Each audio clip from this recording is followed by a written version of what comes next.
Arielle Scarcella is a YouTuber with over 600,000 subscribers to her channel. It's focused on the LGBT community, women, culture, and more. Her video, "I'm a Lesbian Woman and I'm Leaving the Insane Progressive Left," hit the internet a few weeks ago and blew up. Here is just the first minute of that video. I'm not one of them. Hi.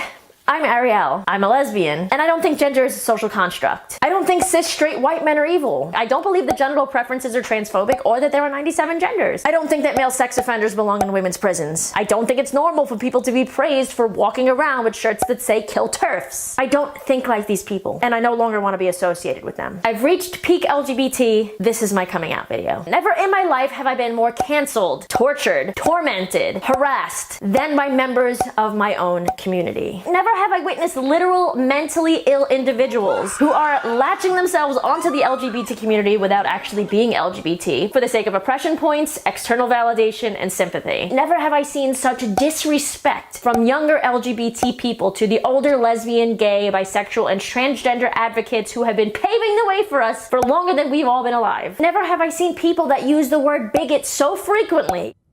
Arielle Scarcella, are you there? Arielle? Yeah, I'm here. How are you guys? I'm good. Thank you so much for coming on. I really appreciate it. I know it takes courage to associate with people like me. Even my wife doesn't like to do it. But No, I think a lot of people say that to the people that I've been, doing interviews with. But I think it's great that you're giving me the opportunity to reach a different audience, and I should be grateful and not like afraid, Well, thank you. We're really differently. We're really happy you're here. Tell me, what was it? Was it one thing, one day that tore this for you, or was it just a slow accretion over time? Oh, it was definitely a slow build up. But I think the main thing that when I went to Vegas recently about 2-3 weeks ago, right before I came to Sydney, and I met up with these two YouTube friends of mine. One of them one YouTube friend of mine and a friend of hers, so a friend of a friend. And the person that had never seen my content before just went on my Twitter and saw, that it said women empowerment and LGBT. And they automatically, we met in person, we went out to dinner, and she said, I'm so happy that you're so chill in person because I saw that you had, a rainbow flag in your bio, and I thought you were one of those crazy people. And I was like, God. Like that's like I have to tell people that I'm not one of those crazy people. Like that's how insane, like that straight people are seeing even how crazy this is getting, and it's really affecting. It's troubling to those of us. I have been a supporter of gay people since literally before you were born, and people were always saying to me, no, once you open that door, there's this terrible slippery slope, and right at this minute. It looks like they were right. I mean, it looks like there is this terrible slippery slope. Does it have to be that way? Yeah, that's the thing, though. I don't think that the majority of actual LGBT people that are older want anything to do with this. They're just terrified because of they're terrified of things happening like what happened to me at Mardi Gras. Like my event got booted off of the Mardi Gras events page. Because like 1,000 people were like, "Oh, this is the worst person. You can't have her on, speaking for Mardi Gras, especially not in my home country of Australia." Da da da. And it's like, it's okay to disagree with somebody, but if it's not okay to deplatform them because there are so many people that I'm speaking up for that agree with everything I say, including a number of trans people. A lot of trans people. They usually happen to be way older. Not way older, but they're older than 25. For me, that's older. The internet, this is full of young little kids these days. But most of the people that are making us look foolish, in my opinion, are very young, very, very entitled. Most of the time, in my opinion, aren't even LGBT. They're just young kids that are expressing they're expressing. It's like gender expression. It doesn't even have to do with actual gender. So they just want to dress differently, and I think that's great. But then they're coming onto the scene and telling everybody else how to be, quote, queer, even though I hate that word. Well, no. That word. Aside from the thing at the Mardi Gras, I mean, do you feel that this move is going to threaten the way you make a living? that's the thing. I thought about this in a business sense too, right? It wasn't just about morals. Of course it was, because that's the kind of person I am. But I'm never going to win them over, like, ever. Yeah. So why am I wasting my time and energy, trying to appease them when I don't agree with them? I don't want to, even be associated with them at this point. And I felt like, listen, I need to make a statement, because I've kind of always been in the middle. I've always been at odds, with them. Right. But I've never publicly said, like, listen, I do not even like them. I don't want to be associated with them even.